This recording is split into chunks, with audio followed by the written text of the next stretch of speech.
దర్శించుకున్న chief whip జీవి ఆంజనేయులు. మూలా నక్షత్రం సందర్భంగా బెజవాడ ఇంద్రకీలాద్రి అమ్మవారి ఆలయంలో ప్రత్యేకంగా దర్శనం చేసుకున్నారు వినుకొండ ఎమ్మెల్యే చీఫ్ విప్ జీవి ఆంజనేయులు. సోమవారం ఆలయానికి చేరుకున్న చీఫ్ విప్ జీవికి ఆలయ అర్చకులు, అధికారులు స్వాగతం పలికారు. అమ్మవారి దర్శనం అనంతరం వేద పండితులు వేద ఆశీర్వచనాలు పలికి తీర్థ ప్రసాదాలు అందించారు. అనంతరం మాట్లాడిన ఆయన, గతంలో ఎన్నడూ లేని విధంగా ఈసారి దసరా శరన్నవరాత్రి వేడుకలు ఘనంగా జరుగుతున్నాయని, అమ్మవారి జన్మ నక్షత్రమైన మూలా నక్షత్రం రోజున దర్శన భాగ్యం దక్కడం అదృష్టంగా భావిస్తున్నా అన్నారు. శ్రీ సరస్వతీదేవి అలంకరణలో అమ్మవారు భక్తులకు దర్శనమిచ్చారని, రాష్ట్ర ప్రజలు సుఖ సంతోషాలతో ఉండాలని, సంపూర్ణ ఆయురారోగ్యాలతో ఉండాలని కోరుకుంటున్నట్లు తెలిపారు.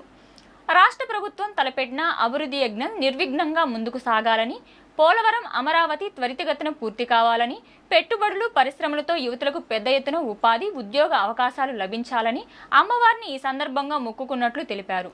పెద్ద ఎత్తున తరలివస్తున్న భక్తుల సౌకర్యార్థం ప్రభుత్వం, పోలీసులు చేస్తున్న ఏర్పాట్లతో ఎవరికి ఎలాంటి ఇబ్బందులు లేకుండా శీఘ్రగతిన దర్శనాలు జరగడం ఆనందంగా అనిపించిందన్నారు. ఈ కార్యక్రమంలో నాయకులు తదితరులు పాల్గొన్నారు.